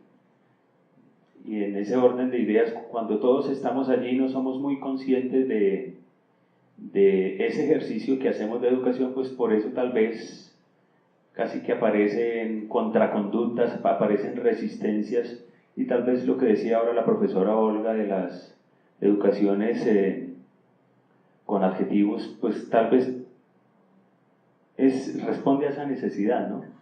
Una educación crítica es porque hay inconformidad con la educación que tenemos. No todos estamos de acuerdo con esa gestión de la vida a la que nos está enviando la educación que tenemos. Entonces, por eso creo yo, aparecen esas contraconductas o lo que llamo como resistencias, y en ese orden de ideas pues te felicito por ese trabajo que haces, por ese ejercicio de resistencia. Y tal vez una pregunta, ¿no? ¿De dónde te nace ese amor que ahora mencionabas por trabajar en esto? ¿Cuál es como tu circunstancia de vida, la semillita de donde germina el querer trabajar en esto que trabajas hoy día, el querer quitar un poco la venda de la ceguera en la que usualmente estamos todos? Ay, se me escapa otra, pero se me olvidó ahora. Bueno, sí, seguimos con tiempo, hablamos. Obrigada, José. Antes de responder diretamente a tua pergunta, que é muito bonita, vou somente voltar na capacidade da educação e dos adjetivos, porque novamente o Biratã, isto não é meu, tem sempre, desde que conheço, e já faz muitos anos, me ensinado que a chegada ao finito de se partir as coisas, quando você vai a um dentista, o dentista não te trata o dente porque tu tens que ir no endodontista. E do endodontista tu tens que ir no outro para fazer. Uau! Meu companheiro é dentista. Pronto. O Biratã diz que agora é momento do trivium, é momento de se voltar. Ele diz, ele escreve muito bem sobre isso, que a especificidade não se leva a lugar nenhum. Temos que abrir. Temos que ter uma visão holística de tudo. E quanto mais, melhor. Quanto mais conseguimos juntar na nossa unidade e diversidade, melhor. Portanto, isto sim da educação. Quando eu chamo educação comunitária, por exemplo. Por que educação comunitária?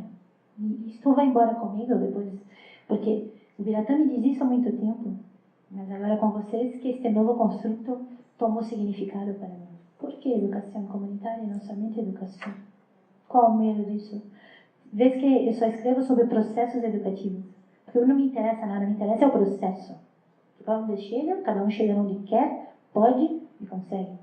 Okay? Sem comparação, sem avaliação. Portanto, sim, é momento de se refletir o oposto, de se unir. E pensar o que será o comunitária e o que será o crítica face a alguém que está olhando processos puramente cognitivos. Se todos esses não estiverem preocupados com a resolução da falta de dignidade de vida, seja ela qual for, não interessa, né? Pronto. José, de onde vem isso? Esta eu gosto muito, muito obrigada. Até fiquei menos cansada. E eu acredito em outras vidas. Por quê? Eu estou na academia e hablo sobre isso tranquilamente, porque eu acredito. Mas, falando agora desta vida, desta minha historicidade encarnada material, digo que o lugar que eu nasci, a minha historicidade, me proporcionou isso, no centro de uma cidade, uma megalópole de São Paulo, de onde nasci no momento de êxodo do Nordeste para São Paulo, a busca de emprego. E nos meus 7 anos, em 72, 73, havia começado as famílias mendigas, as famílias de rua. Portanto, eram muitas.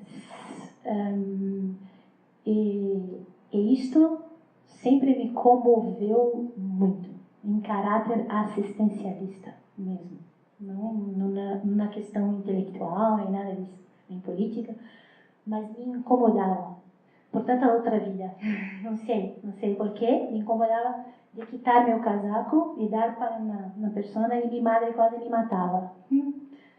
Porque dizia que aquela pessoa estava sem casaco porque necessitava ganhar dinheiro. E me mostrou isso uma vez. Portanto, aprendi na prática, na conversa do corpo. Por isso eu gosto tanto da linguagem corporal. E gosto mesmo e acredito que se prende nas minhas mãos, não faço, não consigo. Compreendem? E se tenho que cerrar meus olhos e não posso expressar, ai que difícil. Portanto, ali havia essa representação corporal clara, de assistencialista. Ali comecei a aprender a diferença de ser e de estar. Okay? De ser miserável e estar miserável. E das diversas misérias que existem. Pronto. Isto, a minha história, me traz um movimento muito perto destas misérias, desta urbanidade, desta afronta, muitas questões. Depois disso, frequentei um clube, que minha madre não me deixava sair da escola, ia para um clube que chamava ACM, Associação Cristã de Moços. De fato, YMCA, de fato por detrás uma maçonaria muito grande. Mas era um espaço, minha madre não nem imaginava isso, senão não me punha que era católica. Pronto. Mas era cerca de minha casa, poderia ir sozinha, autônoma. Mas este sítio, independente de ser piagetiano e maçônico, fez crescer em mim uma solidariedade muito grande com o próximo. Okay? E isso identifico claramente. Porque praticávamos desporto, natação, competição, mas sempre uma competição muito saudável. E todos os sábados íamos a um orfanato. Levavam as crianças, quem ia para o clube, os líderes, os professores de educação física, levavam os chicos e os grandes, 15 anos, 18, 4, 5, quem estivesse, na parte da manhã de sábado no clube, ia para um orfanato. Faz sentido o orfanato? No espaço das crianças que não há, que estão no orfanato. E lá éramos monitores de dominó, monitores de voleibol, monitores de jogos. E tínhamos que aprender a sistematizar nossa prática. Então eu comecei como ser educadora muito pequenita, porque eu comecei para o clube com 4 anos, porque minha mãe trabalhava muito. Portanto, a ACM para mim foi este movimento solidário e sistemático de ideia, foi ali. Depois disso eu fui aluna de Paulo Freire. Claro, isso para mim, ele acho que agora sabe quem eu sou, porque eu falo tanto dele, mas ele não sabia quem eu era na classe maior que essa. Era no auditório, numa optativa que chamava Pedagogia Crítica, em católica. Que minha madre era uma pedagoga. Pulei a parte principal. Minha madre, uma mãe solteira, que minha mãe, que fez ciências políticas, na época que mulher não fazia faculdade, e que sempre teve um olhar muito crítico na época da ditadura, e fazia lá contraponto, e colaborava com as pessoas da esquerda. Portanto, vem de uma mãe de esquerda, católica. Muito bonito isso. E possível. É possível. É possível estive com Piaget. Mas, de qualquer forma, a minha madre, de certeza, me proporcionou essas questões, e esses lugares, ok? E esses espaços. Pronto, claro, depois de uma na universidade, na matemática, onde eu resolvo fazer uma pedagogia, porque queria ser professora de matemática, isso foi. Fui fazer uma pedagogia, uma optativa no campus da pedagogia, e me deparo com Freire. E quando eu conto para minha madre, mama, tem um professor muito velhinho, que está sempre cercado de... Tem uma aula optativa, e ela, não diga que você está fazendo uma optativa no outro campus. E pode? Que bueno, que maravilha para ti. Pronto, e foram 2 semestres. Digo-te, eu não tenho uma anotação. Okay? Preciso lá pegar uma lista de presença para mostrar que fui aluna de verdade. Porque eu não conseguia. Me encantava tudo. Ficava ali. E nesse momento eu percebi que a minha praia era pensar. É pensar, definitivamente, é pensar. E passado isso, fui ser professora, madre, parari, parará. E quando eu resolvo voltar para o mestrado, eu já tinha 30 anos, volto para o mestrado de Educação Matemática, tenho um acidente, tenho que parar, de matemática pura, de álgebra, linear. Tenho um acidente, paro e retorno. Quando eu retorno para continuar, o mestrado tinha ido de matemática pura para Educação Matemática em Católica. Eu sou a 2ª turma de Educação Matemática. E tinha professores que acabaram de chegar de fora, da França, muitos, com quadro teórico francês. Para mim só existia quadro teórico francês. Até o fim do primeiro semestre era só Douady, Brousseau, e Chevalard, não havia mais nada. Educação matemática para mim. E depois no segundo semestre teve uma inglesa. Ufa, pronto, então começava a abrir um pouco mais. E no fim do segundo semestre, eu faço uma optativa que movimenta de forma diferente em ciências da educação. Portanto, eu digo que as minhas optativas são a minha salvaguarda com Biratã Ambrosio. E que descobre que estava, desde meus 4 anos, trabalhando com crianças em situação de rua, porque do orfanato passamos para a rua, dentro desse clube, e depois sem o clube, sem a ACM, continuei trabalhando. Eu parava na rua e falava, conhecia todos, sabia de tudo e de todos. Pronto. E fazia um documento para um. Eu tinha 16 anos quando tirei meu primeiro cartão de identidade para um menino, porque não tinha nada, não sabia nada de onde viesse. E esse movimento com o Biratã Ambrosio, quando ele soube que eu trabalhava assistencialistamente com as crianças em rua, em situação, ninhos de la calle, e quando eu expressei para ele a forma que eles se orientavam espacialmente, de formas dinâmicas e estáticas, tinham referências estáticas e referências dinâmicas, ele disse: tu tens uma matéria para fazer no seu doutoramento maravilhoso. O quê? Como assim? E aí, nesse momento, no meio da minha maestria, acabei a maestria num assunto cognitivo, corrigindo a Di, em pré-escola, mas já comecei paralelamente a sistematizar a ideia com aquele grupo de crianças que tinha, era o mesmo grupo que eu fiquei 10 anos com ele, e os últimos 3 foram encontrados para a tese. E eles sabiam, e num grupo observava o outro, num grupo observava o outro. Então eu fiz uma etnografia, que na época não descobri a etnografia crítica, eu chamo de outro nome na minha tese, etnografia nova, New Ethnography. Porque eu não fiz uma revisão bibliográfica tão boa. Porque a etnografia crítica é uma coisa muito escondida, porque ela funciona, ela realmente funciona, e é adaptável, e é flexível, e é aberta. Portanto, não sei, essa é a história. E os encontros que vou tendo, que só me alimentam, o tempo todo com essas comunidades muito diversas. Obrigada, José. Yo quiero intervenir también, les pido un poquitito más. Levanto la mano.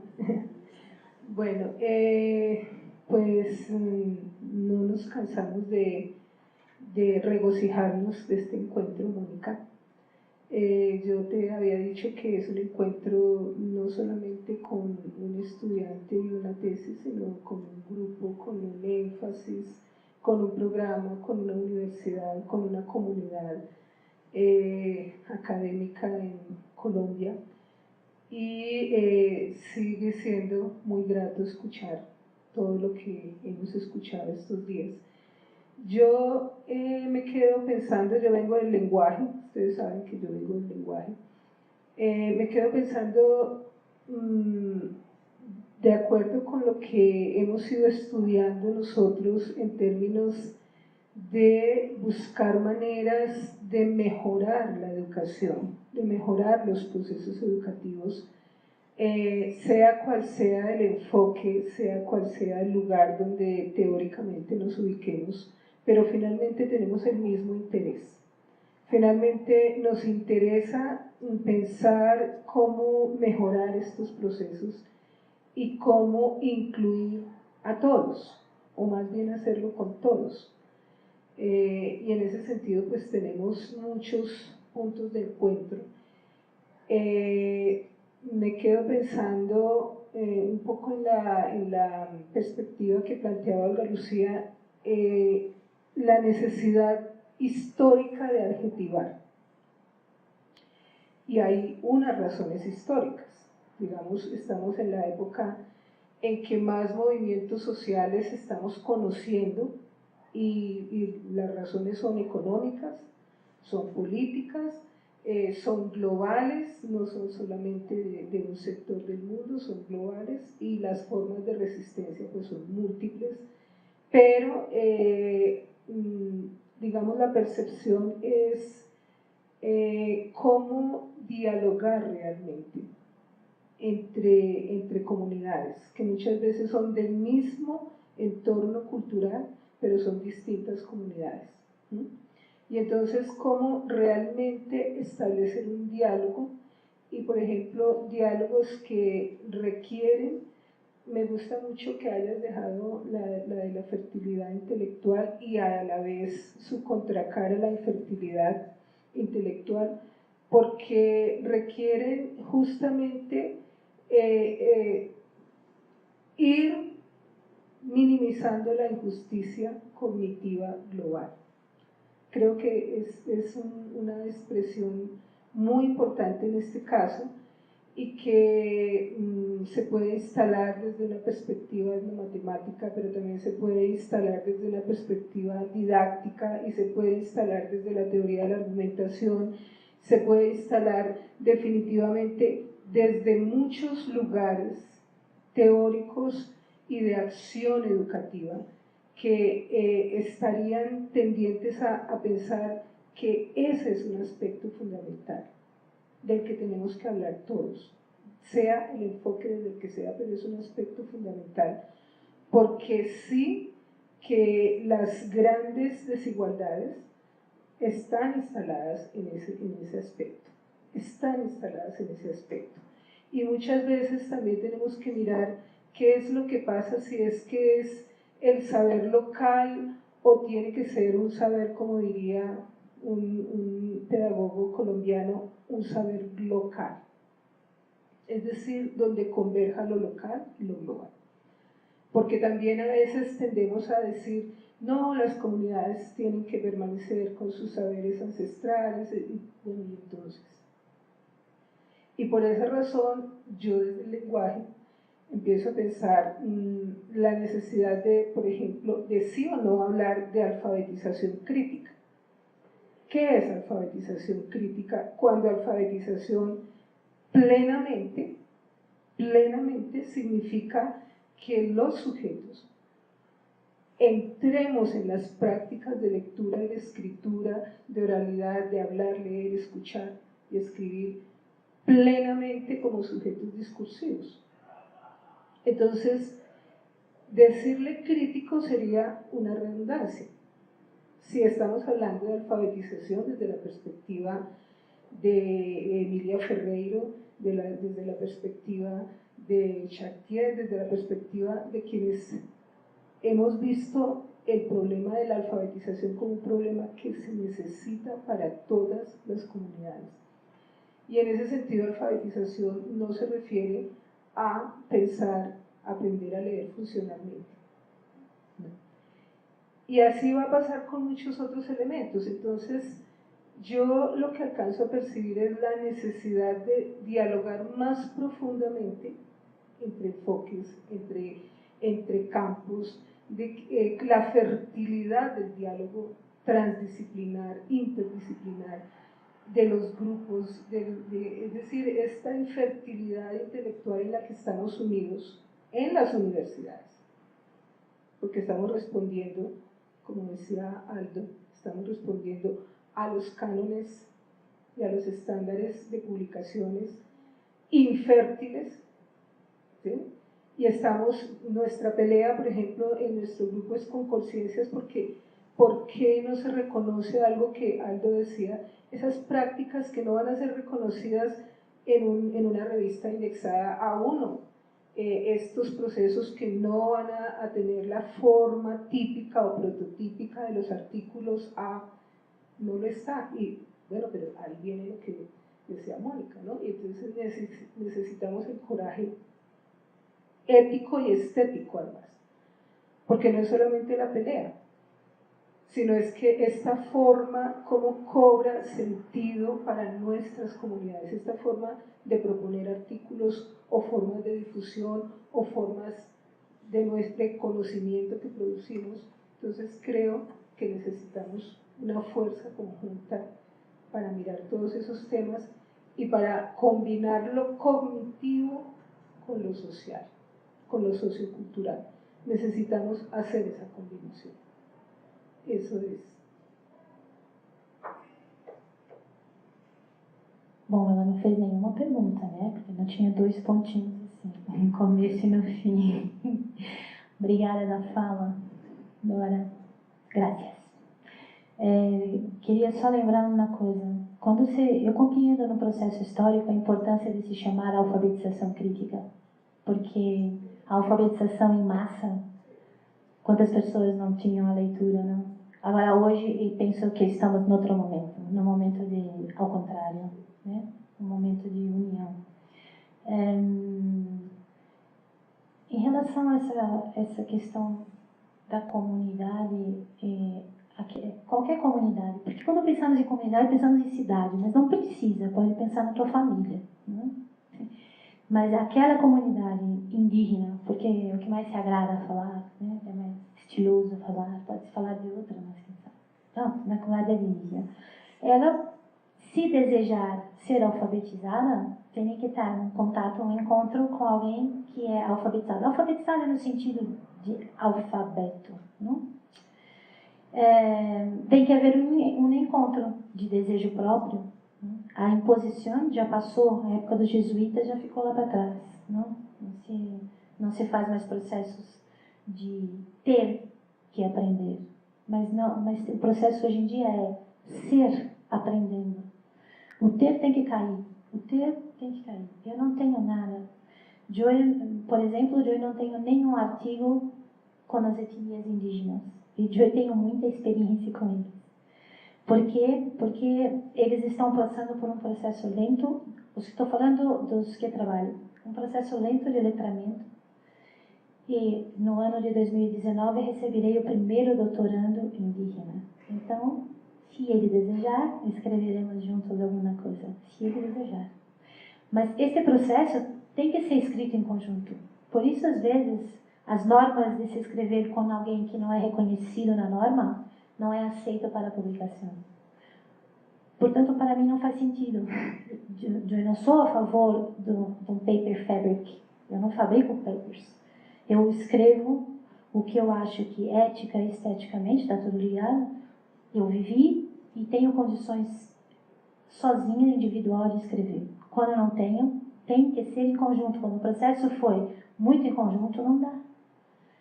E a libertação é um processo devagar, não é? Então, hoje em dia, até escreveria alguma coisa do processo de Fronteiras Urbanas, como escrevi, em 2017, mais centradinha um pouco com a fertilidade, com a cegueira, porque já ficou acordado, porque o Durval da Comunidade Bairro já foi falar sozinho, já fez um negócio sozinho, o Lídio da comunidade, pronto, o projeto acabou em si e temos nossa autonomia de pensar. Portanto, aí eu acho que ficou mais claro, ficou mais tranquilo. E pronto, e aí a gente vive num momento muito constrangedor com essa opressão que é em cima de quem é acadêmico. Mas a gente não deve ver isso como um problema, é só um sintoma. Eu não trato isso como um problema. Não é um problema isso para mim. Isso é um sintoma que querem que façam em mim, querem que faz mal a mim, querem fazer mal a mim. Mas eu não permito, isso não é para mim. Isso é um sintoma. Essa necessidade de se escrever muito. Escrever sem sentir e sem fazer não tem sentido. Esse fazer e esse sentir pode ser teórico, né? Não precisa ser prático. Mas há de se sentir para se escrever. Temos um lixo de papers. Não sabemos onde colocar as teses. Temos que pensar nisso. E, se não em questão humana, em questão ambiental. Temos que pensar nessa produção. Muito de verdade. Por exemplo, me encanta ver duas pessoas que são técnicos, acho eu, da universidade, sentado.